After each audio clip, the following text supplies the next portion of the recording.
नमस्कार दोस्तों, जय हिंद, वंदे मातरम, भारत माता की जय। No clipping, no drama, only काम की बात, मेहरा क्लास के साथ। दोस्तों आज जो नोटिफिकेशन मेहरा क्लास के माध्यम से हम आपके लेकर आए हैं, ये notification Madhya Pradesh police constable भर्ती 2021। जी हाँ दोस्तों, आपको पता है कि मध्य प्रदेश पुलिस कांस्टेबल की भर्ती चल रही है, जिसमें आपका जो एग्ज़ाम है 6 अप्रैल 2021 को होने वाला है।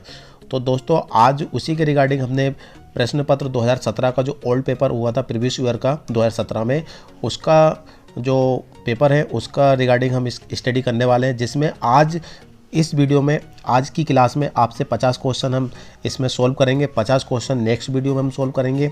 तो दोस्तों आप यहाँ पे देख सकते हैं कि सबसे पहले इसी में दिया है क्वेश्चन, यहीं से स्टार्ट करते हैं कि सांची स्तूप का निर्माण किसने किया। जी हाँ दोस्तों, सांची स्तूप का निर्माण किसने किया? सांची रायसेन जिले में है। जी हाँ दोस्तों, और इसका जो निर्माण है वो किसने कराया? तो पहला ऑप्शन है बिंबिसार, राजा भोज, अशोक, कनिष्क। जी हाँ दोस्तों, आपके सामने ऑप्शन है, पहला ऑप्शन है बिंबिसार, राजा भोज, अशोक और कनिष्क। तो आपका इसका आंसर कौन सा सही है दोस्तों? ये 2017 में ये क्वेश्चन पूछा गया था, और क्वेश्चन आपको पता है कि क्वेश्चन प्रीवियस ईयर में जो क्वेश्चन पूछे जाते हैं वही क्वेश्चन करंट में कुछ रिपीट होते हैं। तो हमने उसी के रिगार्डिंग इसकी क्लास में आपके लिए 2017 का प्रश्न पत्र हमने आपके लिए यहाँ पे वीडियो तैयार की है। तो आप यहाँ पे देख सकते हैं कि जो पहला ऑप्शन है वो देख सकते हैं जहाँ पर कि सांची स्तूप का निर्माण किसने किया, तो उसका सही आंसर है राजा भोज नहीं, सॉरी दोस्तों, अशोक ने किया था। जी हाँ दोस्तों, सांची का जो स्तूप का निर्माण किसने किया, तो वो अशोक ने किया। तो इसका सही ऑप्शन है ये सी वाला, अशोक। तो इसके साथ हम नेक्स्ट जो क्वेश्चन है हम आगे बढ़ते हैं। तो आगे बढ़ने से पहले मैं आपसे रिक्वेस्ट करता हूं कि यदि आपने अभी तक हमारे चैनल को सब्सक्राइब नहीं किया है तो सब्सक्राइब कर लेना, लाइक कर देना, और हमारी वीडियो आप तक सबसे पहले पहुंचे उसके लिए बेल आइकन पर भी क्लिक कर देना, क्योंकि दोस्तों 6 अप्रैल 2021 तक आपको कंटिन्यू वीडियो मिलने वाली है।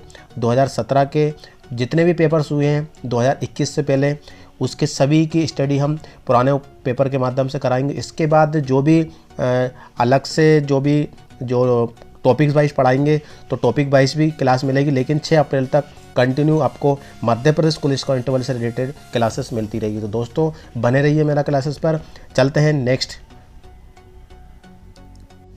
तो दोस्तों यहाँ पे देख सकते हैं आपके professional examination board police constable recruitment test 2017। जी हाँ दोस्तों, 20 अगस्त 2017 3 बजे की शिफ्ट में ये पेपर हुआ था। 2017 में पेपर हुआ था, 20 अगस्त को पेपर हुआ था। तो इसमें 100 क्वेश्चन पूछे जाते हैं। आपको पता है, सिलेबस ऑलरेडी हम आपको बता चुके हैं और आपको भी पता है। और इसके बाद इस वीडियो में आपसे 50 क्वेश्चन सॉल्व करेंगे हम, और इसके बाद जो 50 क्वेश्चन बचेंगे वो नेक्स्ट वीडियो में कराएंगे, क्योंकि वीडियो लेंदी हो जाती है। हम थोड़ा थोड़ा करके करेंगे। जब आप ज़्यादा क्वांटिटी में आप अटेंड करेंगे क्लास, तो हम इसके बाद एक ही वीडियो में 100 क्वेश्चन कराएंगे। तो दोस्तों यहाँ पे पहला क्वेश्चन यहाँ पे देख सकते हैं हम कि पहला क्वेश्चन हमने पहले से ही और आपको पब्लिश कर दिया है। तो यहाँ पे देख सकते हैं पहला ऑप्शन क्वेश्चन कि सांची स्तूप का निर्माण किसने किया। जी हाँ दोस्तों, सांची स्तूप का निर्माण किसने किया? तो पहला ऑप्शन है बिंबिसार, दूसरा है राजा भोज, तीसरा है अशोक और चौथा है कनिष्क।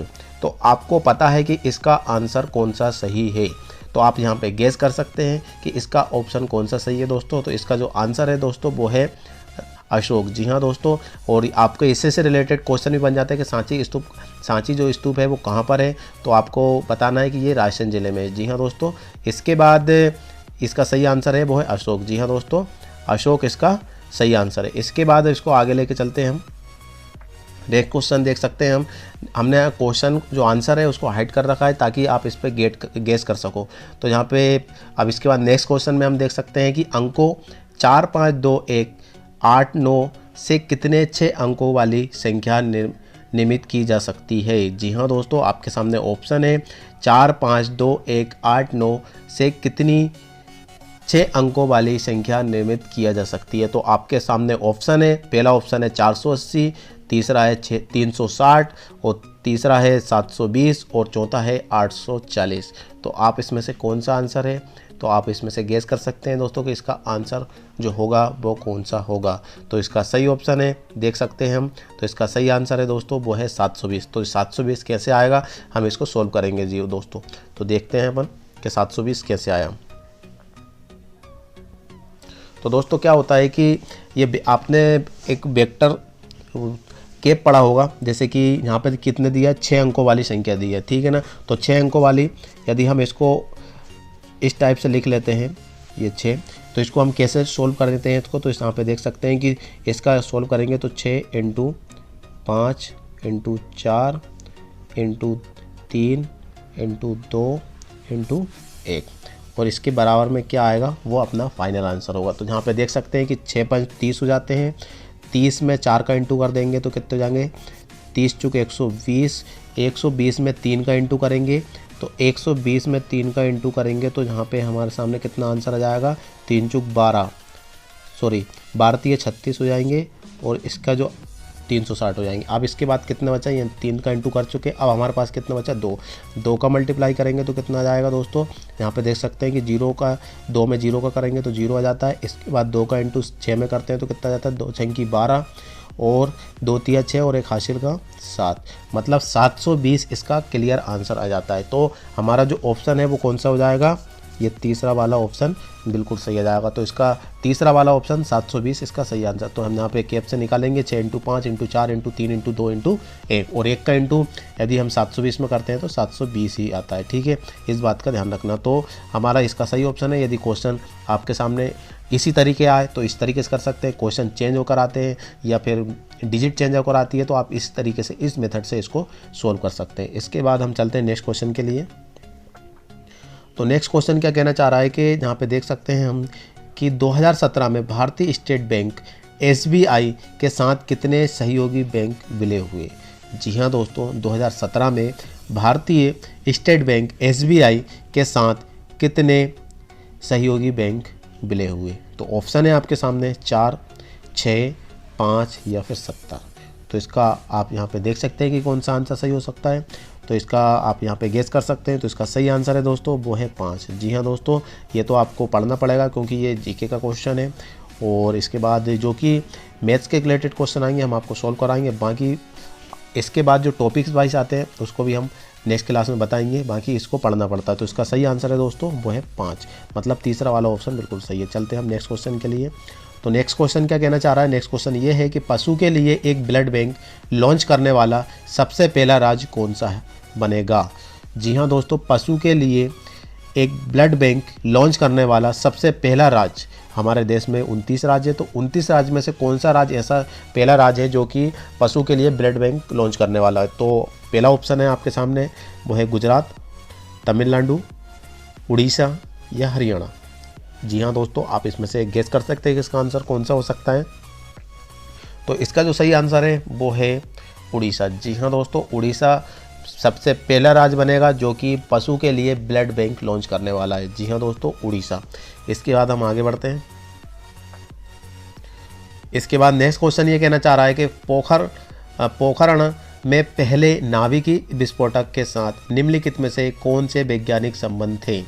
जी हाँ दोस्तों, पहला है सतीश धवन, राजा रमन्ना, विक्रम साराभाई या फिर SS भटनागर। जी हाँ दोस्तों, इसमें से आप ऑप्शन आपके सामने हैं और कौन सा ऑप्शन सही है आप यहाँ पे गेस कर सकते हैं और इसका आंसर सही लगा सकते हैं। तो इसका आंसर जो है वो है आपका राजा रमन्ना। जी हाँ दोस्तों, राजा रमन्ना इसका सही ऑप्शन है। जी दोस्तों, वो है दूसरा वाला ऑप्शन बिल्कुल सही है। यदि आप दूसरा वाला ऑप्शन की बता रहे हैं तो आप उस जगह पर बिल्कुल सही है। इसके बाद नेक्स्ट क्वेश्चन पे हम आगे बढ़ते हैं।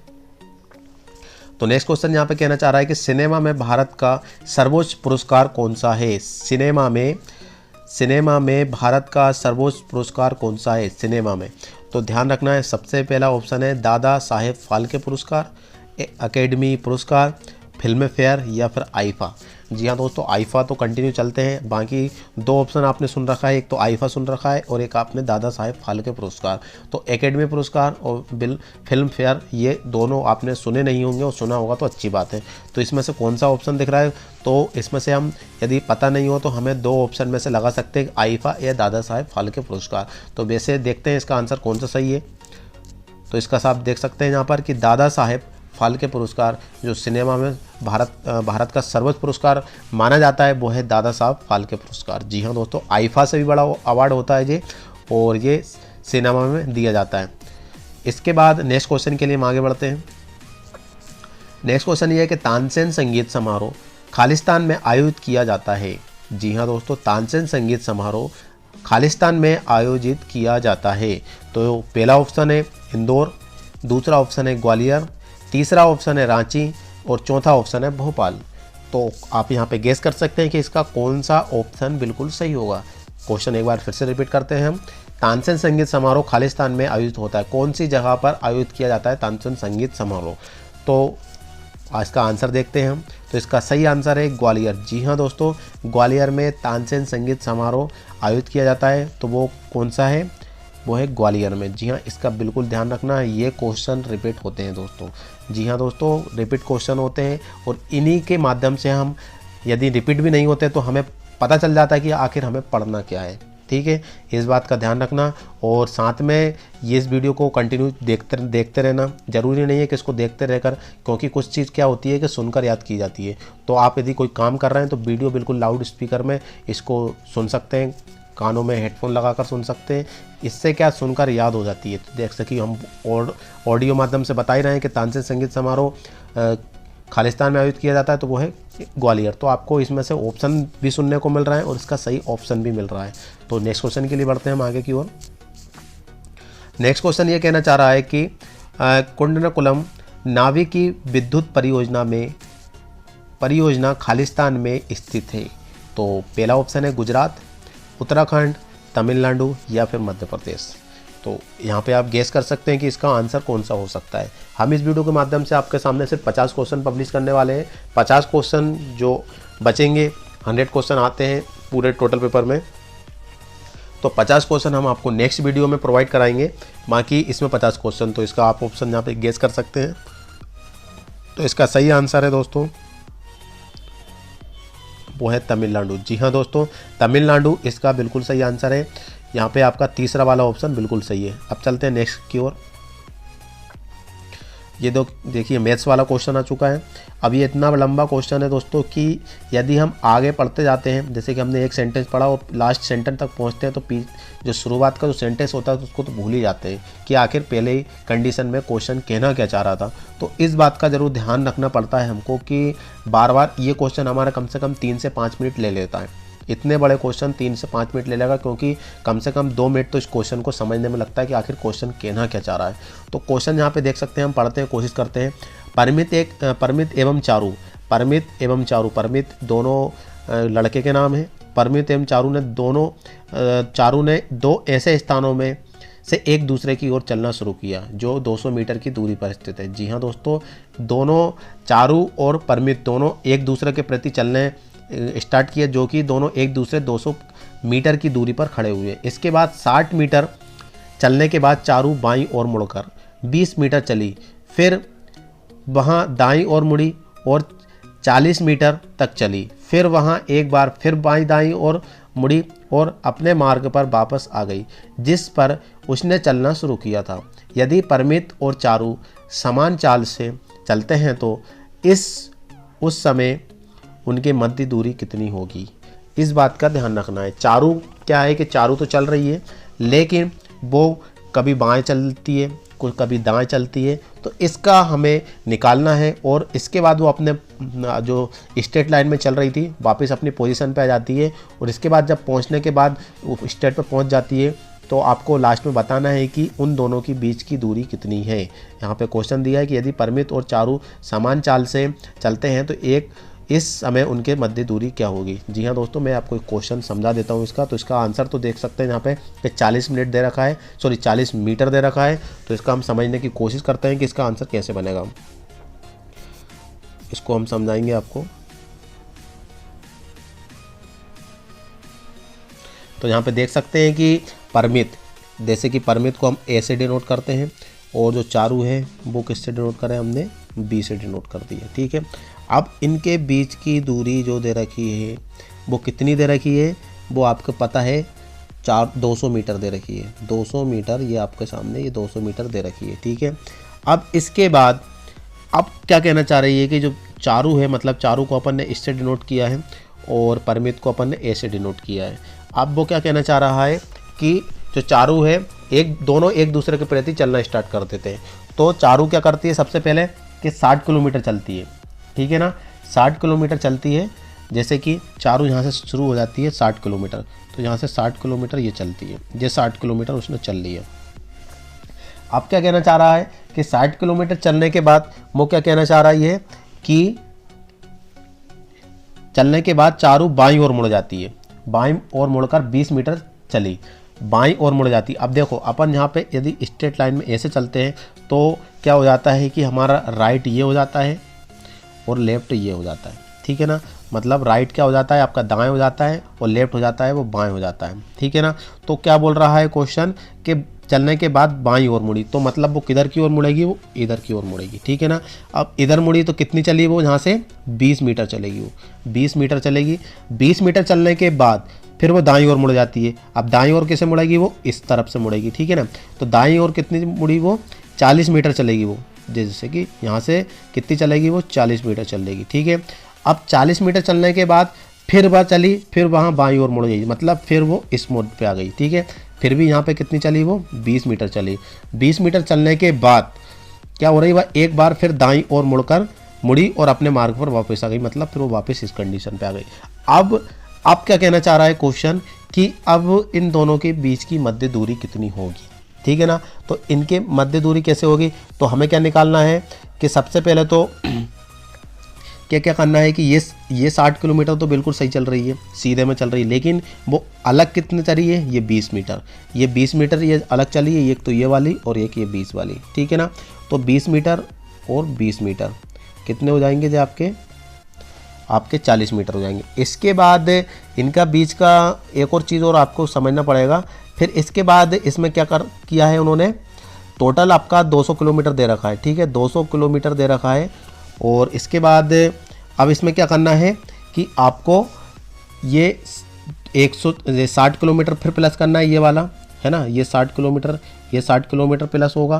फिर इसके बाद 60 किलोमीटर पुलने के बाद आपके कितने होगा जे 100, ये 20 और 20 कितने हो जाएंगे आपके 40 हो जाएंगे, और कितने हो जाएंगे जे आपके 60। फिर इसके बाद ये 40 किलोमीटर आपका और बचा है, तो 40 किलोमीटर और प्लस कर देंगे हम, ये 40 किलोमीटर होगा, ये 60 किलोमीटर होगा, ये 20 40 किलोमीटर होगा। तो अब इन सभी को प्लस करते हैं तो कितना जाता है हमारे पास 60, और समझ लीजिए कि 60 और 40 हो जाएंगे 100, और इसके बाद 20 और 20 कितने हो जाएंगे 140 किलोमीटर, ठीक है ना दोस्तों। 140 किलोमीटर हमारे पास आ गए हम। इसके बाद अब हमारे पास कितने बचे हैं 100 किलोमीटर, हमें इसको माइनस करना पड़ेगा। कैसे माइनस करना पड़ेगा, क्योंकि आपका 100 किलोमीटर अलग से चल रहा है, तो इसका कैसे हो जाएगा आपका कि 140 माइनस 100 किलोमीटर।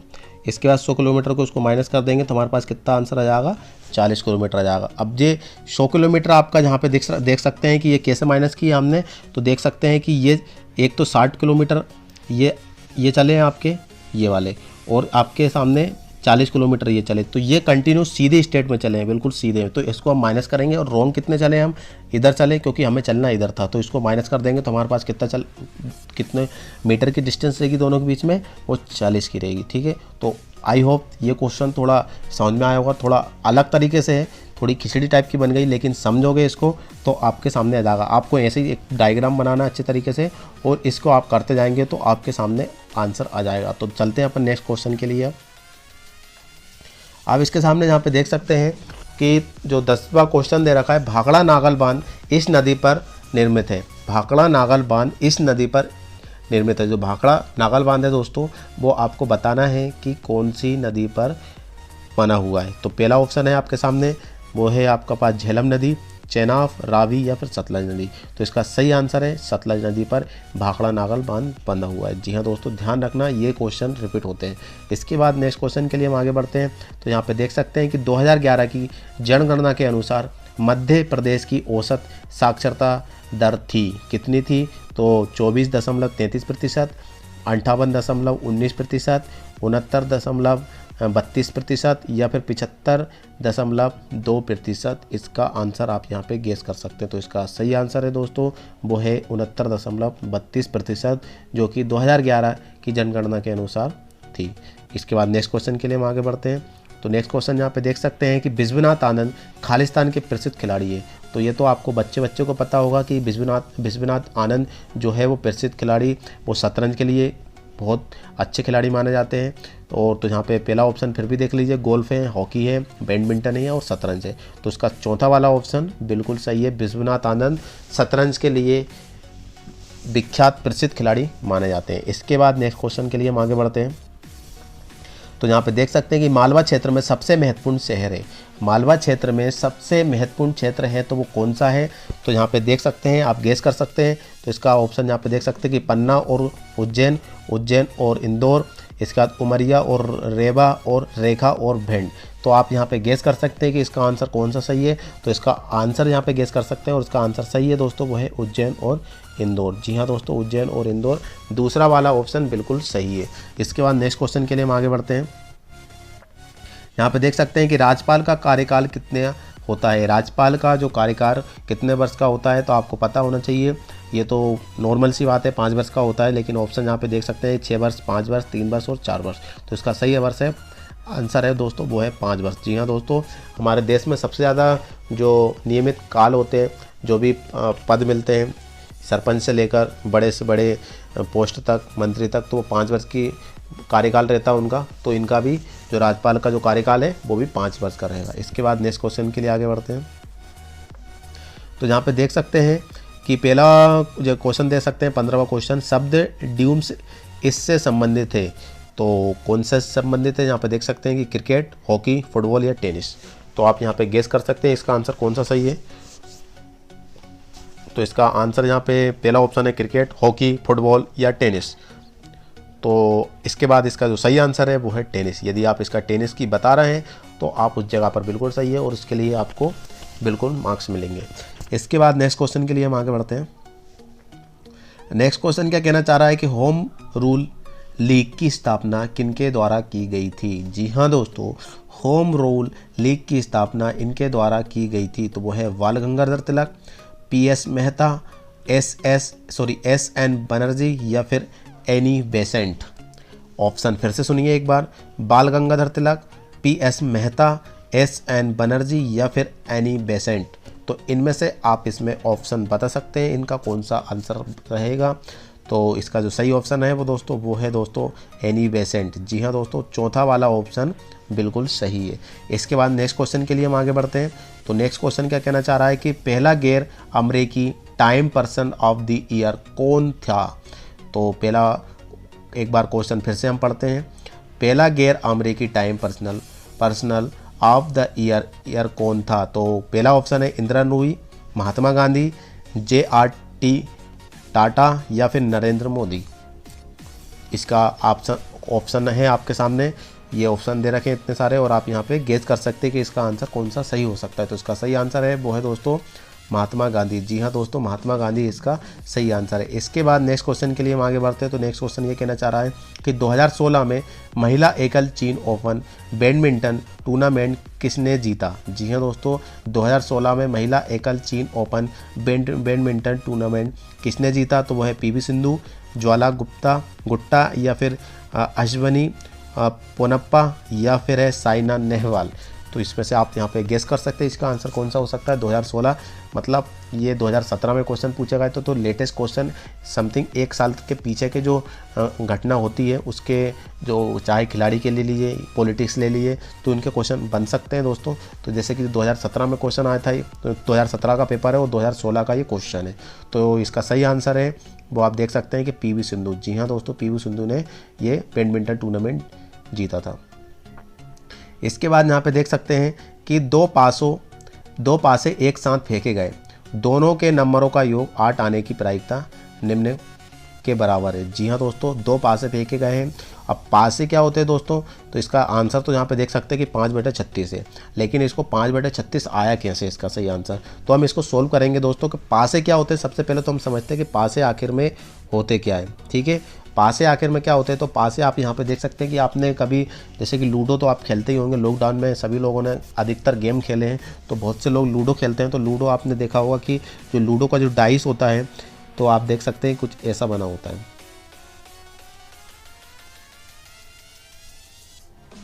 ना। ये सही बना नहीं है, मैं इसको एक बार और फिर से बनाने की कोशिश करता हूँ।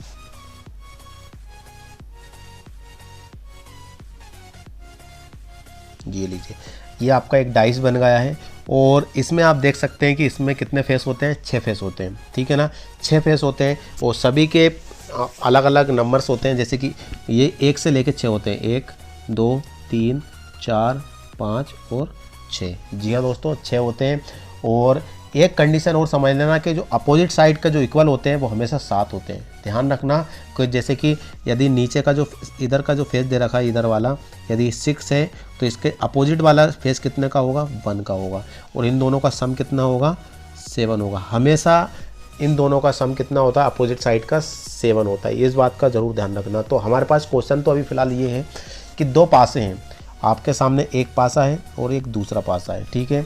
2 पासे दे रखे हैं, 200 पासे एक साथ फेंके जाते हैं और दोनों के नंबरों का योग 8 आने की प्रायिकता ज्ञात करना है। दोनों के 8 आने की प्रायिकता ज्ञात करना है। तो अब दोनों कैसे आएंगे, एक बार फिर से करेंगे इसको।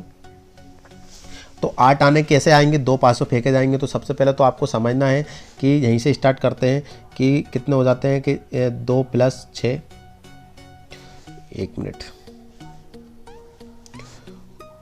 अलग अलग दोनों को एक साथ फेंकेंगे तो कैसे आना चाहिए, दोनों को सम आने की। तो यहाँ पे देख सकते हैं कि 2 और 6 आएंगे, ठीक है ना, 2 और 6 आएंगे। इसके बाद कितने आएंगे, 6 और 2 आएंगे। इसको हम ब्रैकेट में क्लोज करते चलते हैं ताकि आपको समझ में आए अच्छे तरीके से। तो इसको ब्रैकेट में हम सोल्व करेंगे।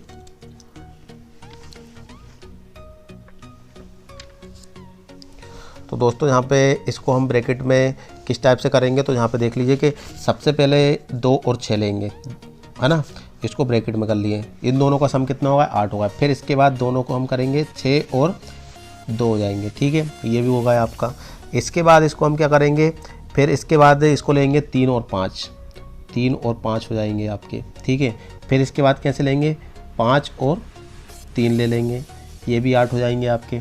फिर इसके बाद क्या लेंगे हम, 5 और 8 लेने के बाद इसको हम लेंगे कितने होगा जी, 1 2 3 4। और कोई डिजिट बन रही है दोस्तों की जो कि 8 आ जाए, हाँ एक और डिजिट बन रही है, वो आपकी 4 + 4। जी हाँ दोस्तों, 4 + 4 भी बन रही है। और ये हमारी कितनी डिजिट हो गई है आपकी टोटल, एक हो गई, 2 3 4, ये 5 डिजिट हो गई। मतलब आपका जो ये रहेगा आपका, ये टोटल 5 बार में करने पर, 5 बार करने पर इसको 8 आ सकते हैं। या फिर 2 6 आए, 6 2 आए, 3 5 आए, 5 3 आए, 4 4 आए, तो इसके तरीके से 5 हो गए। ये आपके नंबर ऑफ टाइम्स उछालने की प्रायिकता है। अब इसको हम कैसे डिनोट करेंगे दोस्तों, तो यहाँ पे देख सकते हैं हम कि इसको हम डिनोट करेंगे आपके, तो जहाँ पे देख सकते हैं कि NA बराबर कितना हो जाएगा आपका पास, 5 हो जाएगा। इसके बाद टोटल 5 टाइम फेंकने पर किसी एक आने की प्रायिकता, तो इसको 5 आ गया। फिर इसके बाद जो 2 पासे हैं, तो पासे कितने बार उछाल रहे हैं अपन, 5 बार उछालेंगे। तो उनका टोटल कितना हो जाएगा उछालने पर, उनकी संख्या कितनी हो जाएगी, 36 हो जाएगी। मतलब 6 फेस है ना दोस्तों, तो जहाँ पे कितनी हो जाएंगी, देख सकते हैं कि 6 × 6 बराबर कितने हो जाएंगे, 36। तो इसका क्या बनेगा आपका, इसका फॉर्मूला बनेगा आपका, जहाँ पे इसका हो जाएगा आपका पास NS = हो जाएगा आपके पास 36। और इसकी प्रोबेबिलिटी निकालेंगे हम, प्रोबेबिलिटी निकालेंगे, प्रोबेबिलिटी A, तो इसका फॉर्मूला बनेगा आपका पास NA, इसको अलग तरीके से बताते हैं अपन, प्रोबेबिलिटी A निकालेंगे हम, तो प्रोबेबिलिटी A निकालेंगे इसकी, तो इसका बनेगा NA/NS। तो NA अपने पास कितना दे रखा है दोस्तों, और इसका NA दे रखा है आपका NA मान लीजिए या फिर PA मान लीजिए, कोई दिक्कत नहीं उसका। तो आपका 5 हो जाएगा और नीचे कितना दे रखा है, 36। तो इसका जो सही ऑप्शन हो जाएगा आपका पास 36, 5/36 आपका ये दूसरा वाला ऑप्शन बिल्कुल सही आएगा। तो 2 सिक्के को, 2 पासों को एक साथ उछालने पर दोनों की 8 आने की प्रायिकता निम्न के बराबर होगी, वो रहेगी 5/36 के बराबर होगी, ठीक है दोस्तों। तो उम्मीद करता हूँ कि ये क्वेश्चन भी आपको समझ में आया होगा। तो इसके बाद चलते हैं हम नेक्स्ट क्वेश्चन के लिए। तो नेक्स्ट क्वेश्चन क्या कहना चाह रहा है, नेक्स्ट क्वेश्चन यहाँ पे देख सकते हैं हम कि ग्वालियर में पैदा हुए प्रसिद्ध सरोद वादक थे। जी हाँ दोस्तों, तो यहाँ पे देख सकते हैं कि इसका पहला ऑप्शन दे रखा है अमजद अली खान, पंडित रविशंकर, पंडित जसराज, और लास्ट ऑप्शन है रविशंकर शुक्ला। तो इसका ऑप्शन ये आपके सामने उपलब्ध है और इसमें से आप गेस कर सकते हैं कि इसका आंसर कौन सा सही हो सकता है। तो इसका सही आंसर है दोस्तों, वो है अमजद अली खान। जी हाँ दोस्तों, अमजद अली खान आपका पहला वाला ऑप्शन बिल्कुल सही है। इसके बाद नेक्स्ट क्वेश्चन के लिए हम आगे बढ़ते हैं। नेक्स्ट क्वेश्चन क्या कहना चाह रहा है, तो यहाँ पे देख सकते हैं कि 2016 में समुद्र में असाधारण शौर्य के लिए अंतर्राष्ट्रीय समुद्री संगठन का पुरस्कार खालिस्तान को प्रदान किया गया था? तो वो पहला ऑप्शन है कप्तान उर्वशी राणा, कप्तान राधिका मेनन, तीसरा ऑप्शन है लेफ्टिनेंट गनेव लालजी और चौथा ऑप्शन है लेफ्टिनेंट कमांडर प्रिया जय कुमार। तो ये आपके सामने ऑप्शन है और यहाँ पे आप गेस कर सकते हैं कि इसका आंसर कौन सा सही हो सकता है। तो इसका सही आंसर है दोस्तों वो है आपका कप्तान राधिका मेनन। जी हाँ दोस्तों, राधिका मेनन मतलब आपका दूसरा वाला ऑप्शन बिल्कुल सही है। इसके बाद चलते हैं नेक्स्ट क्वेश्चन के लिए। यहाँ पे देख सकते हैं कि एक विषम ज्ञात कीजिए। एक विषम ज्ञात करना है, इनके बीच में विषम बताना है कि ये सब सीरियल से दे रखी, मतलब एपी दे रखी है आपके सामने। एपी क्या होती है दोस्तों? अर्थमेटिक प्रोग्रेशन होती है। ठीक है दोस्तों, एपी होती है आपकी अर्थमेटिक प्रोग्रेशन, मतलब समानता श्रेणी होती है। समानता श्रेणी में कुछ डिजिट ऐसी होती है कि कुछ समानता श्रेणी में नहीं आती, तो उसी डिजिट को निकालना है कि वो डिजिट कौन सी है। तो आप यहाँ पे देख सकते हैं कि इसका कौन सा आंसर सही होगा। विषम संख्या निकालना है आपको, तो आपको देखना है इनके बीच में कौन सा सही अलग डिजिट है। तो यहाँ पे देख सकते हैं कि इसमें से कौन सी है। तो पहला ऑप्शन दे रखा है 1 1 2 6 6 24 98 720 540। तो इसमें से ऑप्शन आपके सामने दे रखे हैं, तो इसका सही आंसर है वैसे 98। अब इसमें कैसे आएगा वो हम इसको थोड़ा सोल्व करने की कोशिश करेंगे कि इसका आंसर कैसे बनेगा। तो आप यहाँ पे देख सकते हैं कि जो पहला ऑप्शन दे रखा है, ठीक है दोस्तों, मतलब इन दोनों के बीच की देखेंगे 1 और 1 के बीच में सिर्फ 1 का डिफरेंस है, मतलब 1 का डिफरेंस है ही नहीं है। ठीक है ना, तो इनके बीच में डिफरेंस ही नहीं है। फिर इसके बाद 1 और 2 के बीच में भी फिर 1 का डिफरेंस है ना, 1 और 2। फिर 2 के और 6 के बीच में कितने का डिफरेंस है?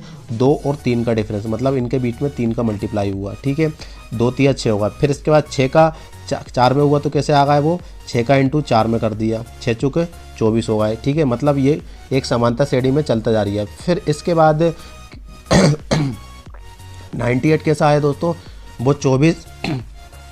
अब लास्ट में हमारा कैसे निकलना चाहिए इसका? देखिए 1 का 1 में किया, 2 का 3 में किया और इसके बाद 6 का 4 में किया, मतलब 2 3 6 6 चुक 24। इसके बाद जो लास्ट डिजिट आ रही है वो आपका कितनी आना चाहिए?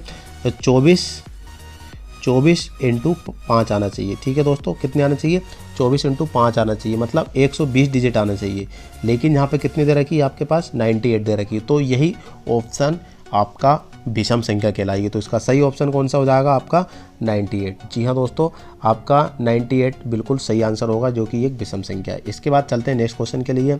तो नेक्स्ट क्वेश्चन यहाँ पे देख सकते हैं कि उच्चतम न्यायालय के मूल अधिकार क्षेत्र में शामिल है। तो पहला ऑप्शन यहाँ पे देख सकते हैं हम कि आतंकवाद संबंधी मामले, भारतीय संघ की विभिन्न इकाइयों के बीच विवाद, आपराधिक मामले, राष्ट्रीय अखंडता के विषय में मुद्दे, और ये ऑप्शन दे रखे हैं। और इसका सही ऑप्शन यहाँ पे देख सकते हैं भारतीय संघ की विभिन्न इकाइयों के बीच विवाद।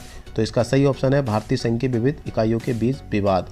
तो आपका ये दूसरा वाला ऑप्शन बिल्कुल सही है। इसके बाद चलते हैं नेक्स्ट क्वेश्चन के लिए। तो नेक्स्ट क्वेश्चन यहाँ पे देख सकते हैं कि भारतीय जिनमें रमन मैग्सेसे पुरस्कार 2016 में से सम्मानित किया गया था, बेटी एम कृष्ण गो और थे खालिस्तान थे। तो देख सकते हैं किरण बेदी, बेजवाड़ा विल्सन, हर्ष हांडे या फिर अरविंद केजरीवाल। तो इसका सही ऑप्शन है दोस्तों वो है बेजवाड़ा विल्सन। जी हाँ दोस्तों, बेजवाड़ा विल्सन इसका सही ऑप्शन है आपका, ये दूसरा वाला। चलते हैं नेक्स्ट क्वेश्चन के लिए हम।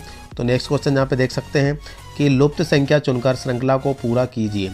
लुप्त संख्या चुनकर श्रृंखला को पूरा कीजिए, तो वो है आपको यहाँ पे देख सकते हैं कि यहाँ पे ये 1 दे रखी, 6 दे रखी, और फिर क्या दे रखा है यहाँ पे आपके सामने 11, और फिर आपके सामने फिलअप से और लास्ट में 21। तो यहाँ पे देख सकते हैं कि अब 11 के बाद कौन सी डिजिट आएगी। तो हम इसमें एपी लगाएंगे समानता श्रेणी कि आखिर श्रृंखला क्या बन रही है। तो देख सकते हैं पहले क्वेश्चन में पहले और 6 के बीच में कितने का डिफरेंस है दोस्तों? 5 का डिफरेंस है। ठीक है ना, यदि हम 6 में 5 को प्लस कर देंगे तो कितने आ जाएंगे आपके पास? 11 आ जाएगा। मतलब इनके 6 और 11 के बीच में 5 का डिफरेंस है। इसके बाद 11 और 5 के बीच 11 के बाद 5 का डिफरेंस करेंगे तो 11 और 5 कितने आ जाएंगे दोस्तों? वो 16 आ जाएंगे। ठीक है ना, तो इसका आंसर क्या आएगा? 16 इसका सही आंसर होगा। तो देखते हैं इसका 16 आंसर क्या सही है दोस्तों। तो इसका देखते हैं। जी हाँ दोस्तों, इसका ऑप्शन पहला वाला ऑप्शन बिल्कुल सही है। 16 आपका आएगा, 1 6 11 16 और 21। ठीक है दोस्तों, तो इसका आंसर तो बन गया है। इसके बाद नेक्स्ट क्वेश्चन के लिए हम आगे बढ़ते हैं। तो नेक्स्ट क्वेश्चन यहाँ पे देख सकते हैं कि लुप्त संख्या चुनकर श्रृंखला को पूरा कीजिए। आपको लुप्त संख्या चूज करना है कि इसमें लुप्त संख्या कौन सी सही होगी। देख सकिए पहले 80, 73, 66 और 52। तो आप यहाँ पे देख सकते हैं कि 80 के बाद 73 आया, 80 के बाद 73 आया तो मतलब माइनस हुआ है। मतलब कितना माइनस हुआ, 80 में से 73 को माइनस करते हैं तो कितने का डिफरेंस होगा आपका, 7 का डिफरेंस हुआ, 7 का डिफरेंस हुआ। फिर इसके बाद इसमें 73 के बाद 66 आया तो इसमें कितने का डिफरेंस हुआ, 4 और 4 इसमें जोड़ देंगे 3 इसमें, तो फिर 7 का डिफरेंस आया। ठीक है, और 7 का डिफरेंस फिर हम इसमें से माइनस करेंगे क्योंकि 7 का डिफरेंस चल रही है दोस्तों शुरू से ही, तो यही श्रृंखला लेके चलेंगे। तो यहाँ पे देख सकते हैं कि 66 में से भी 7 को माइनस कर लेंगे हम, तो यहाँ पे देखते हैं कितना बच रहा है। तो देख लीजिए कि 16 में 7 जाएंगे तो 9 बचेंगे, और इसके बाद 9 बच रहा है, 9 के बाद यहाँ पे कितने बचेंगे, 5, मतलब 59 इसका आंसर सही होना चाहिए। तो ये आपका दूसरा वाला ऑप्शन सही होना चाहिए। देखते हैं अब इसका आंसर कौन सा सही है। जी हाँ दोस्तों, बिल्कुल सही है, 59। इसमें 7 का डिफरेंस है। क्वेश्चन किसी भी तरीके से आता है, इस जो लुप्त संख्या होती है ना दोस्तों, या विषम संख्या पूछते हैं आपसे, तो इसका कोई फॉर्मूला नहीं होता पार्टिकुलर के इसका फॉर्मूला लगाकर वो निकाल ले। इसमें हमें अपने आप को माइंड चेक करना रहेगा कि अपने आप को क्या है कि जब सामने वाला हमको जॉब देता है तो वो आपको चेक करता है, ठीक है ना, तो उसको फॉर्मूला से नहीं चेक करता है। फॉर्मूला आपको पहले ही बता देगा तो आप रट के पहुंच जाएंगे, ठीक है। लेकिन आपको उसी टाइम पे एक क्वेश्चन दे दिया, एक प्रॉब्लम दे दी, तो उस प्रॉब्लम से आप कैसे निपटते हो वह सबसे बड़ी मेन बात होती है। तो यहाँ पे इसी टाइप से क्वेश्चन आएंगे और आपको अपने आप से इसमें अपना फॉर्मूला लगाना है, ड्राइव करना है उस चीज़ को, और इसके बाद इसको आंसर भी सही लाना है। तो इसका सही आंसर बनेगा हमारा 59। ठीक है दोस्तों, तो चलते हैं नेक्स्ट क्वेश्चन के लिए। तो नेक्स्ट क्वेश्चन यहाँ पे देख सकते हैं कि लुप्त संख्या चुनकर श्रृंखला को पूरा कीजिए। अब यहाँ पे फिर दे रखा है लुप्त संख्या। अब यहाँ पे देख सकते हैं कि 27, 23, 19 और 15 है। अब यहाँ पे भी माइनस हुआ, 27 के बाद 23 आए, तो 27 के बाद 23 आए तो दोस्तों इसमें कितने का डिफरेंस आ रहा है, 4 का डिफरेंस आ रहा है। फिर 23 के बाद 19 आए, मतलब इसमें भी 4 का डिफरेंस है। 19 के बाद 15 का आया तो इसमें भी 4 का डिफरेंस है। अब 15 के बाद कितना आना चाहिए, 4 का डिफरेंस निकालेंगे हम, तो इसमें आना चाहिए 11 आंसर। ठीक है दोस्तों, तो इसका सही आंसर वैसे होना चाहिए 11। वैसे निकल गया तो इसका आंसर हम देखते हैं। जी हाँ दोस्तों, 11 इसका सही आंसर है दोस्तों, क्योंकि इन सभी के बीच में कितने का डिफरेंस था दोस्तों, इस सभी के बीच में 4 + 4 + 4, और वो सब क्या हुए थे, माइनस हुए थे। ठीक है, इनमें 27 के बाद 23 आए, 23 के बाद 19 आए, 19 के बाद 15 आए, और फिर लास्ट में आपके कितने जाएंगे, यहाँ पे 11 इसका सही आंसर आएगा। तो हमारा 11 आंसर इसका बस सही हो जाएगा। चलते हैं नेक्स्ट क्वेश्चन के लिए। तो नेक्स्ट क्वेश्चन यहाँ पे देख सकते हैं कि नीचे दी गई श्रृंखला में संख्याओं का एक क्रम उपस्थित है, गलत संयोजन पहचानिए। अब देखिए गलत संयोजन मतलब वही AP दे रखी है, समांतर श्रेणी दे रखी है, तो इसमें से आपको गलत निकालना है कि कौन सा गलत संयोजन है। तो यहाँ पे देख सकते हैं कि 1 और 3 है, 3 और 10 है, 21, 64, 128 और 388 है। तो अब इनके बीच में हम अपना माइंड लगाना है कि इसमें कौन सा गलत है। ठीक है दोस्तों, 28 में क्वेश्चन दे रखा है, तो इसके बीच में आप देख लो कि 1 और 3 के बीच में 3 का डिफरेंस है ना। 3 और 10 के बीच में कितने का डिफरेंस है, 7 का डिफरेंस है।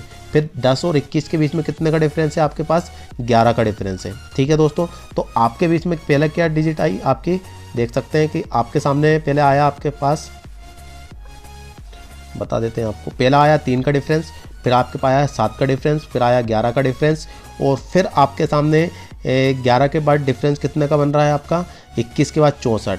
ठीक है ना, 21 के बाद 64, मतलब 64 में से अपन 21 को माइनस करते हैं। पहले तो 64 में से 21 को माइनस करेंगे तो कितना आ रहा है, 4 में से 1 जाएंगे तो 3 बच रहा है, और फिर इसके बाद 6 में से 2 जाएंगे तो कितने बचेंगे, 4, मतलब 43 का डिफरेंस बन रहा है। पहले आपका 3 आ रहा है, 7 आ रहा है, 11 आ रहा है, मतलब ये आपके क्या हो जाएगी, आपका ये प्राइम नंबर है दोस्तों, ध्यान रखना है, प्राइम नंबर है, ये खुद के टेबल में आते हैं। ठीक है ना, ये खुद के टेबल में आते हैं, तो इसका आंसर कौन सा बनना चाहिए। तो वैसे तो 43 आ रहा है, 43 भी एक ओड नंबर है, ओड नंबर बोले तो ये खुद के टेबल में आता है, प्राइम नंबर है। इसके बाद 21 के बाद इसके बाद जो 64 आया है, 64 के बाद कितने का डिफरेंस आ रही है इन दोनों के बीच में, 64 के बाद 128, मतलब हम इसमें डायरेक्ट 64 का ही डिफरेंस आ रहा है। सीधा एक बार फिर से देखते हैं उसमें, तो देख लो आप यहाँ पे कि आपके पास 128 और 64, वैसे वही डिफरेंस आएगा। जहाँ पे देखो 8 में 4 जाएंगे तो 4, और 12 में 6 का, तो 64 के डिफरेंस आ रहा है। ठीक है, तो फिर 64 आया, क्या आया पहले 1 3 7 11, और फिर इसके बाद आया आपके पास 43, और फिर डायरेक्ट किसका आया 64। तो 64 क्या है दोस्तों, एक इवन नंबर आ गया जो दूसरे के टेबल में आती है। लेकिन हम इससे पहले क्या निकाल रहे थे, सब क्या थे, उनके बीच में था वो डिफरेंस आपका किसका था वो आंसर, आपका ओड नंबर था, प्राइम नंबर। तो इसका सही आंसर होगा वो होगा 128। जी हाँ दोस्तों, 128 आपका बिल्कुल सही आंसर होगा, क्योंकि ये इवन नंबर है। इवन नंबर बोले तो ये भाज्य संख्या है जो दूसरे के टेबल में भी आती है और अपने टेबल में भी आती है। तो इससे पहले सबके जो टेबल निकली है उनका डिफरेंस निकला है, वो खुद के टेबल में ही आती है, दूसरे के टेबल में नहीं आती। तो इसका सही आंसर हो जाएगा 128। ठीक है दोस्तों, तो चलते हैं नेक्स्ट क्वेश्चन के लिए। तो नेक्स्ट क्वेश्चन ये कह सकते हैं यहाँ पर कि नीचे दी गई श्रृंखला में संख्याओं का एक क्रम उपस्थित है, गलत संयोजन पहचानिए। अब वही क्वेश्चन फिर से आ गया है। ठीक है, वही क्वेश्चन आ गया, यही क्वेश्चन बनेंगे, इसके अलावा क्वेश्चन नहीं बनते दोस्तों। बस आपको समझना है, एक बार आपके माइंड में ये चीज़ चली गई तो वापस नहीं निकलेगी और आप उसका आंसर बिल्कुल 100% सही लाएंगे। तो क्या आता है कि अब इनके बीच में देखिए 2 और 5, मतलब इसके बीच में भी कितने का डिफरेंस है, 3 का डिफरेंस है। ठीक है, इसको हम बता देते हैं आपको। 2 और 5 के बीच में कितने का डिफरेंस है, 3 का डिफरेंस है। फिर 5 और 10 के बीच में कितने का डिफरेंस है, 7 का डिफरेंस है। सॉरी, 5 और 10 के बीच में 5 का डिफरेंस है। ठीक है ना, 3 5 आया। फिर इसके बाद किसका 7 10 और 17 के बीच में कितने का डिफरेंस है, 7 का डिफरेंस है। इसके बाद 17 और 26 के बीच में कितने का डिफरेंस आ रही है, 11 का डिफरेंस आ रहा है। ठीक है, 26 और 37 के बीच में कितने का डिफरेंस आ रही है, 26 और 37। 26 और 10 लगा देंगे तो कितने हो जाएंगे, 36 हो जाएंगे, और एक इसमें लगा देंगे तो कितने हो जाएंगे, वो भी आपके कितने हो जाएंगे, 11 का डिफरेंस आ रहा है। ठीक है, ये भी 11 आ रहा है। फिर इसके बाद 37 और 51 का डिफरेंस निकालेंगे हम इनमें। तो 37 और 51 का डिफरेंस निकालेंगे तो 51 में से हम किसका माइनस कर लेंगे, हम 37 का माइनस कर लेंगे। तो देख लो यहाँ पे किसका क्या आएगा, 11 में 7 जाएंगे तो 4 बचेंगे, और इसके बाद 4 में 3 जाएंगे तो 1, मतलब 14 का डिफरेंस आ रहा है। इन सभी में किसका डिफरेंस आ रही था, ओड नंबर का डिफरेंस आ रही था, लेकिन यहाँ पे कितने का डिफरेंस आ रही है, 14 का। मतलब ये इवन नंबर है, सम संख्या है। तो दोस्तों जो 51, मतलब 51 आपका आंसर सही होना चाहिए। तो इसका आंसर हम देखते हैं क्या कहना चाह रहा है क्वेश्चन। तो जी हाँ दोस्तों, 51 ही इसका सही आंसर है, और इसका हमने सोल्व भी करके देख लिया। ठीक है, तो इसके बाद हम नेक्स्ट क्वेश्चन के लिए बढ़ते हैं आगे। अब यहाँ पे देख लीजिए, यदि फ्लोवर को EMXDS से कोडिट किया जाता है तो गेमल को कैसे कोडिट किया जाएगा। ठीक है दोस्तों, तो अब इसको हमें समझना है कि ये भी इस टाइप के जो क्वेश्चन होते हैं दोस्तों, ये भी आपको खुद से समझना है। इनका भी कोई पार्टिकुलर फॉर्मूला नहीं होता है कि इसका आंसर यही होगा। ठीक है, तो इसको हम समझेंगे पहले। तो इसका आंसर जहाँ पे देख सकते हैं कि वैसे तो ये आंसर आ रहा है, ये आपका FVLCKF है ना, FVLCKF, ये आपका चौथा वाला ऑप्शन सही है। लेकिन ये आया कैसे, इसको हमें समझना पड़ेगा। तो सबसे पहले तो हम लिख लेते हैं फ्लोवर। ठीक है ना, फ्लोवर लिख लेते हैं कि फ्लोवर के में क्या डिफरेंस निकला है। तो फ्लोवर हम निकलते हैं, तो एफ लिख देते हैं, FLOWER। ठीक है ना, ये होगा आपका फ्लोवर। अब इन्होंने इसको क्या नाम दिया, इन्होंने यहाँ पे देख सकते हैं कि इसको बोला है EM, फिर आपके बाद बोला है N, फिर N के बाद बोला है X के बाद इसको D बोला गया है, फिर आपको बोला है S। अब इसमें बीच में देखना है कि पहले क्या है, EF, मतलब इसके जो मेन डिजिट ये होगी दोस्तों ना।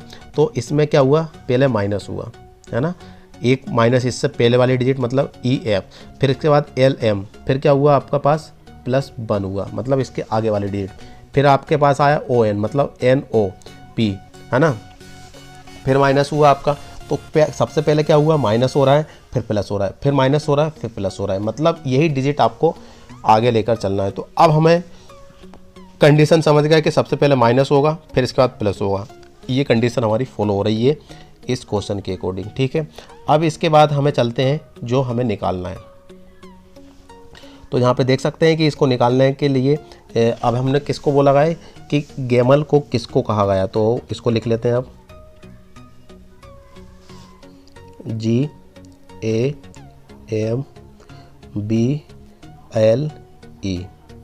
है ना, ये वाला हमने लिख लिया।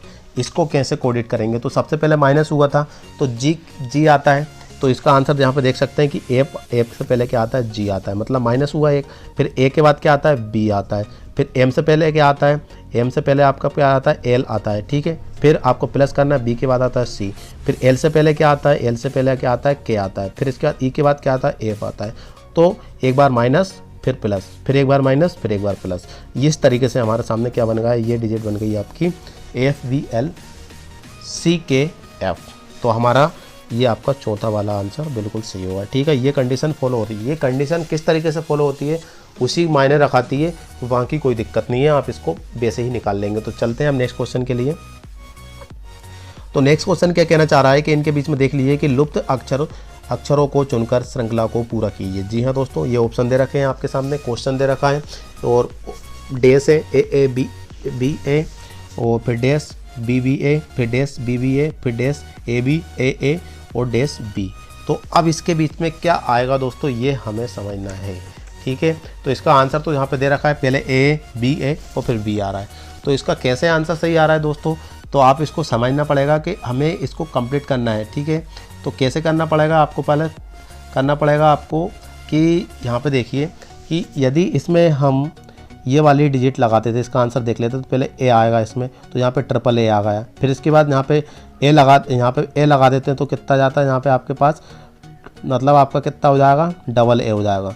और फिर इसके बाद बी लगा देंगे तो इसके भी यहाँ पे ट्रिपल बी हो जाएगी, और फिर यहाँ पे बी हो जाएगी और इसके बाद यहाँ पे भी बी हो जाएगी। तो मतलब आपका ए बी ई, ये बी। तो इसका आंसर आपका ये होगा, आपका ये देख सकते हैं कि ए, ये आपका पहला वाला ऑप्शन बिल्कुल सही है दोस्तों। ठीक है दोस्तों, तो इस तरीके से हम इसमें भी कम्बिनेशन लगाएंगे और अपना आंसर सही आ जाएगा। और इसके बाद हम चलते हैं नेक्स्ट क्वेश्चन के लिए। 32वां क्वेश्चन क्या कहना चाह रहा है, तो देख लीजिए 32वां क्वेश्चन ये कहना चाह रहा है कि उस विकल्प का चयन कीजिए जो कि दिए गए कथनों और निष्कर्ष के बारे में सही है। तो देख सकते हैं कि सभी शर्ट ट्राउज़र हैं, कोई ट्राउज़र तौलिया नहीं है। निष्कर्ष कुछ शर्ट तौलिया है और कुछ शर्ट तौलिया नहीं है। अब आपके इसको सोल्व करना है कि इसका आंसर कैसे निकालेंगे। तो इसका आप देख लीजिए कि पहले तो हम इसको एक वेन आरेख की तरह समझेंगे, वेन आरेख में कि इसका आंसर कैसे सही हो सकता है। तो देख लीजिए कि पहला तो दे रखा है कि सभी शर्ट ट्राउज़र है। ठीक है ना, पहले तो हम इसको वेन आरेख में करेंगे, इसको समझने की कोशिश करते हैं वेन आरेख में करके। तो देखना है कि पहले तो आपकी जो शर्ट है ये आपकी शर्ट हो जाएगी, अंदर है जो क्या हो जाएगी, शर्ट। और सभी जो शर्ट है वो क्या दे रखी है, जहाँ पे सभी शर्ट क्या दे रखी है, ट्राउज़र है। ये आपके ट्राउज़र है, जितनी भी शर्ट है वो सब क्या दे रखी है, ट्राउज़र। फिर दूसरे में क्या दे रखा है, क्वेश्चन दूसरे में कि कोई ट्राउज़र तौलिया नहीं है। जो लास्ट का दे रखा है वो क्या दे रखा है, कोई भी नहीं है, मतलब ये तो अलग ही बनेगा। ठीक है ना, ये आपका ट्राउज़र हो जाएगा। मतलब आपकी सभी शर्ट तो ट्राउज़र है लेकिन कोई भी जो ट्राउज़र है वो तौलिया नहीं है। ठीक है ना, ये तौलिया नहीं है। ठीक है, तो अब क्या कहना चाह रहा है क्वेश्चन, अब यहाँ पे निष्कर्ष समझना है। कुछ शर्ट तौलिया है, कुछ जो शर्ट है तौलिया है, तो ये ऑप्शन तो हो ही नहीं सकता, क्योंकि जब ट्राउज़र ही तौलिया नहीं है तो शर्ट तो हो ही नहीं सकते। फिर इसके बाद दूसरा क्या दे रखा, कोई शर्ट तौलिया नहीं है, कोई शर्ट तौलिया नहीं है। तो देखा जाए तो निष्कर्ष दोनों ही सही निकलते हैं। कि इसमें से दोनों ही ऑप्शन कैसे सही निकल रहे हैं, कि देख सकते हैं कि ऑप्शन यहाँ पे आपके सामने देखते हैं कि निष्कर्ष 1 और 2 अनुसरण करते हैं, या तो निष्कर्ष 2 अनुसरण करते हैं, या फिर तीसरा दे रखा है केवल निष्कर्ष 11 अनुसरण करता है, केवल निष्कर्ष 1 अनुसरण करता है। तो इसका सही आंसर है या तो निष्कर्ष 1 अनुसरण करता है और 2 अनुसरण करते हैं। ठीक है ना, मतलब या तो निष्कर्ष 1 या निष्कर्ष 2 अनुसरण करते हैं। तो इसका सही आंसर हो जाएगा आपका ये वाला। ठीक है दोस्तों, तो इस तरीके से ये क्वेश्चन हम सोल्व करते हैं। तो चलते हैं नेक्स्ट क्वेश्चन के लिए। नेक्स्ट क्वेश्चन क्या कहना चाह रहा है, तो नेक्स्ट क्वेश्चन यहाँ पे देख सकते हैं उसी टाइप का क्वेश्चन है, वेन आरेख वाला। तो यहाँ पे देख सकते हैं कि उस विकल्प का चयन कीजिए जो कि दिए गए कथनों और निष्कर्षों के बारे में सही है। तो देख सकते हैं कि कुछ मेल पत्र हैं, जो कुछ मेल है वो क्या दे रखे हैं, पत्र हैं, और सभी पत्र पोस्ट हैं। तो निष्कर्ष क्या निकलते हैं, कुछ पोस्ट पत्र हैं, कुछ पोस्ट क्या है, पत्र हैं, और कुछ पत्र मेल नहीं है। तो आप यहाँ पे ऑप्शन है निष्कर्ष 1 और 2 अनुसरण करते हैं, केवल निष्कर्ष 2 अनुसरण करता है, केवल निष्कर्ष 1 अनुसरण करता है। तो इसका सही ऑप्शन यहाँ पे देख सकते हैं, ना ही निष्कर्ष 1 और ना ही निष्कर्ष 2 अनुसरण करते हैं।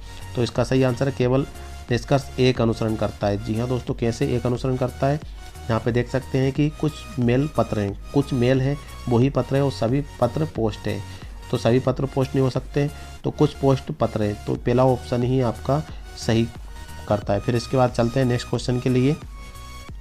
नेक्स्ट क्वेश्चन के लिए हम आगे बढ़ते हैं। तो यहाँ पे देख सकते हैं नेक्स्ट क्वेश्चन क्या कहना चाह रहा है तो नेक्स्ट क्वेश्चन यहाँ पे देख सकते हैं कि उस विकल्प का चयन कीजिए जो कि दिए गए कथनों और निष्कर्षों के बारे में सही है। तो पहला दे रखा कथन सभी फल सब्जियां हैं और दूसरा है सभी सब्जियां ताज़ी है। अब इसमें सभी फल ताज़े हैं या फिर कुछ फल ताज़े हैं, तो इसमें आपको सोचना है, समझना है कि इसका आंसर। तो ऑप्शन यहाँ पे देख सकते हैं हम कि निष्कर्ष 1 और दोनों अनुसरण करते हैं, केवल निष्कर्ष 2 अनुसरण करता है, केवल निष्कर्ष 1 अनुसरण करता है, या फिर ना ही निष्कर्ष 1 और ना ही निष्कर्ष 2 अनुसरण करते हैं।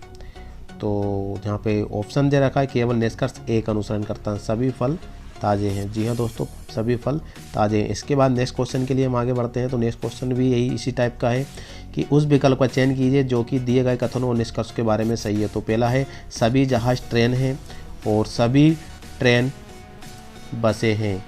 तो यहाँ पे देख सकते हैं कि सभी ट्रेन बसें, निष्कर्ष क्या निकलता है कुछ जहाज बसें, सभी बसें जहाज है। तो निष्कर्ष 1 और दोनों अनुसरण करते हैं, केवल निष्कर्ष 2 अनुसरण करता है, केवल निष्कर्ष 1 अनुसरण करता है और ना ही निष्कर्ष 1 और ना ही निष्कर्ष 2 अनुसरण करते हैं। तो इसका सही ऑप्शन है दोस्तों ना ही निष्कर्ष 1 और ना ही निष्कर्ष 2 अनुसरण करते हैं। देखिए दोस्तों इसका सही आंसर है। इसके बाद चलते हैं नेक्स्ट में। इसके बाद यहाँ पे देख सकते हैं ऑप्शन को, क्वेश्चन काफ़ी बड़ा है कि एक खास कोड भाषा में ईट फ्रेश एप्पल को अर्थ कीट टिक काटा ईट द फूड का अर्थ मीट पिक टीक तथा फ्रेश लाइम जूस का अर्थ है काटा सेडा तोप होता है। तो इस कोड में कीट के लिए किस शब्द का प्रयोग किया? तो कीट मतलब कीट किधर दे रखा है, कीट कीट कीट ये दे रखा है, कीट किस शब्द के लिए वो लगाया है, कीट का दे रखा है आपके सामने ईट, है ना। तो अब यहाँ पे देख सकते हैं कि कीट का यहाँ पे दे रखा है एप्पल, ठीक है ना। तो ये पहला वाला जो ऑप्शन दे रखा है एप्पल, तो इसका सही आंसर है ये दूसरा वाला ऑप्शन, बिल्कुल सही है। ठीक है दोस्तों, अब चलते हैं नेक्स्ट क्वेश्चन के लिए। हम यहाँ पे क्वेश्चन है निम्न प्रश्नों में अक्षरों के कुछ समूह दिए गए हैं जिनमें एक को छोड़कर शेष सभी एक समान प्रदर्शित करते हैं जबकि एक उनमें से भिन्न है। एक विषम ज्ञात करना है। जैसे कि पहले क्या था, नंबर दे रखे थे, अब आपके सामने क्या दे रखा है, एक अल्फ़ाबेट दे रखे हैं, ABCD में से चूज़ किया गया है। तो यहाँ पे देख सकते हैं कि TUTBX MOQ GEC या PRT। अब यहाँ पे इनके बीच में क्या दिख रहा है आपके बीच में, यहाँ पे देख लीजिए इसका कॉम्बिनेशन क्या निकल रहा है, आपको यहाँ पे समझना है। तो क्वेश्चन नंबर 37 यही है। और इसके बाद इसमें देख सकते हैं कि इसमें हमें कॉम्बिनेशन लगाना है कि इसके बीच में किसका डिफरेंस आ रहा है, ठीक है ना। तो यहाँ पे देखो कि टी के बाद क्या आ रहा है, टी के बाद आ रहा है वी और फिर आ रहा है एक्स। तो इसमें कितने का डिफरेंस आ रहा है, 2 का डिफरेंस आ रहा है। जैसे कि TUV फिर VWX, ठीक है, 2 आगा। फिर इसके बाद इसके बाद किसका डिफरेंस हुआ है, MOQ MMNO, ये भी 2 का डिफरेंस है। OQ ये भी 2 का डिफरेंस है। इसके बाद इसे इसमें करना है। अब इसके बाद जो तीसरा दिया है GEC, जैसे कि इसमें दिया है तो GEC, तो इसका तो पहला ऑप्शन G आ रहा है। फिर इसके बाद तीसरा ऑप्शन दे रखा है E, दूसरा ऑप्शन, तो इसमें GE मतलब क्या आना चाहिए, G के बाद क्या आता है GFEFGHI आना चाहिए इसके बगैर, तो लेकिन क्या आ रहा है E, तो मतलब माइनस हो रहा है, इसमें 2 माइनस हो रहा है, मतलब आपका GEC इसका सही ऑप्शन है ये वाला। ठीक है दोस्तों, तीसरा वाला ऑप्शन बिल्कुल सही है। चलते हैं नेक्स्ट क्वेश्चन के लिए। तो यहाँ पे देख सकते हैं नेक्स्ट क्वेश्चन क्या कहना चाह रहा है कि यदि MDR मदर्स को NBSBBT से कोडिट किया जाता है तो मुंबई को कैसे कोडिट किया जाएगा। जी हाँ दोस्तों, ये आपके सामने ऑप्शन है और ये आपके सामने क्वेश्चन भी दे रखा है, ठीक है। तो आप इसको कैसे निकालोगे, तो आपको ये समझना पड़ेगा कि इसमें क्या आ रहा है, ठीक है। ये 39वां क्वेश्चन है और आप इसको कैसे निकालेंगे, ठीक है। तो सॉरी 38वां क्वेश्चन है दोस्तों ये। तो 38वां क्वेश्चन हम कैसे निकालेंगे कि इन सभी के बीच में देखना है कि कितने कितने का डिफरेंस आ रहा है, तभी हम उसी तरीके से निकालेंगे। तो यहाँ पे देख लो पहले कि M के बाद क्या आ रहा है, N आ रहा है, A के बाद B आ रहा है, मतलब एक का डिफरेंस आ रहा है। R के बाद S आ रहा है, फिर S के बाद T आ रहा है, मतलब एक के बाद आ रहा है।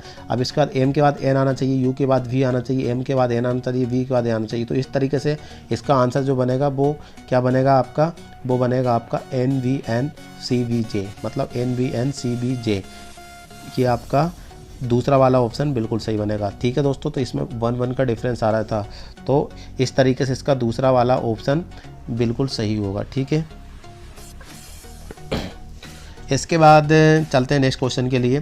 तो नेक्स्ट क्वेश्चन क्या कहना चाह रहा है, तो यहाँ पे देखिए इस खास कोड भाषा में प्लीज़ अवॉइड ड्रिंकिंग का अर्थ है कोर जस्ट नेट एंड ड्रिंकिंग इज हार्मफुल का अर्थ नेट नेल कम रैम ऑम द अवॉइड हार्मफुल हैबिट्स अर्थ जस्ट विन कन होता है। तो इस कोड का भाषा में इज के लिए किस शब्द का यूज किया गया है, तो इज के लिए देखो हमें सबसे पहले तो इज देखना है कि इज कहाँ पे यूज किया गया है।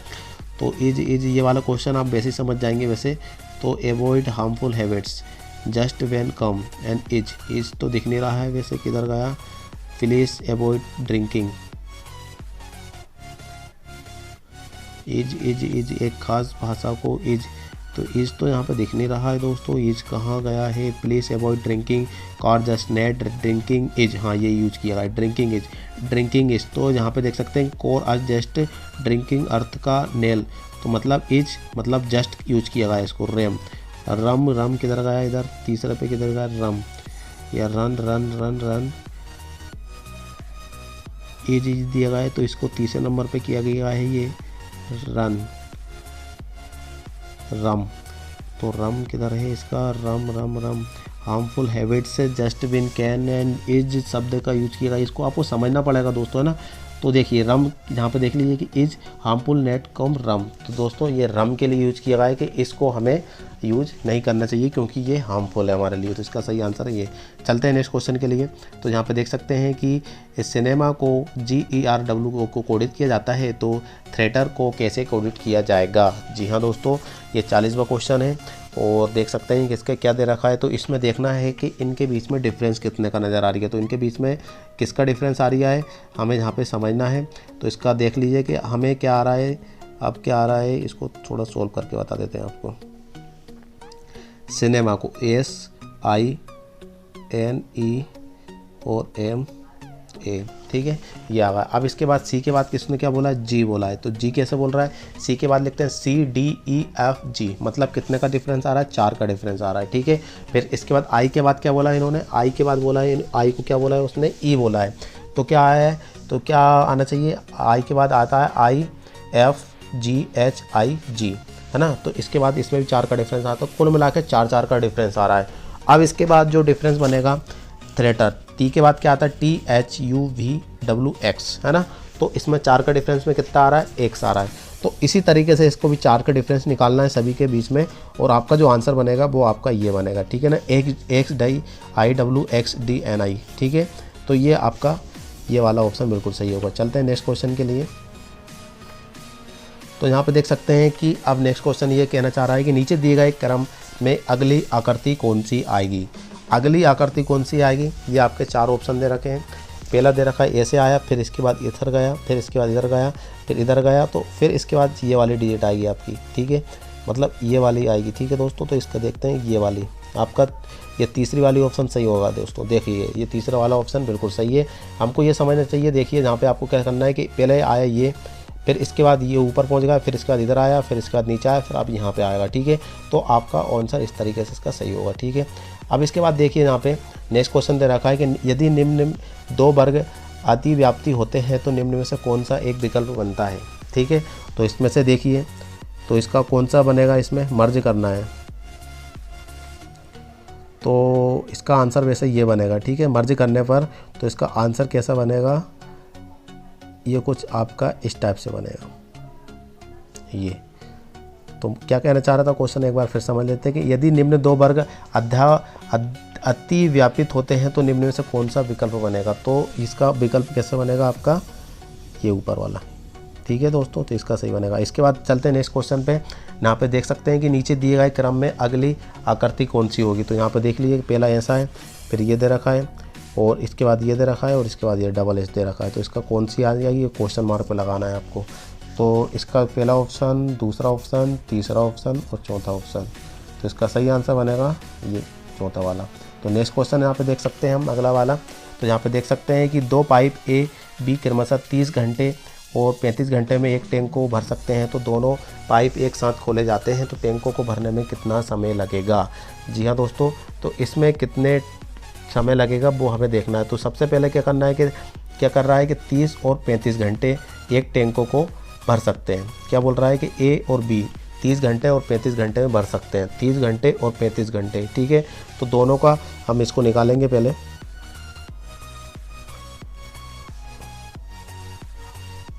तो 30 घंटे इंटू 35, ठीक है।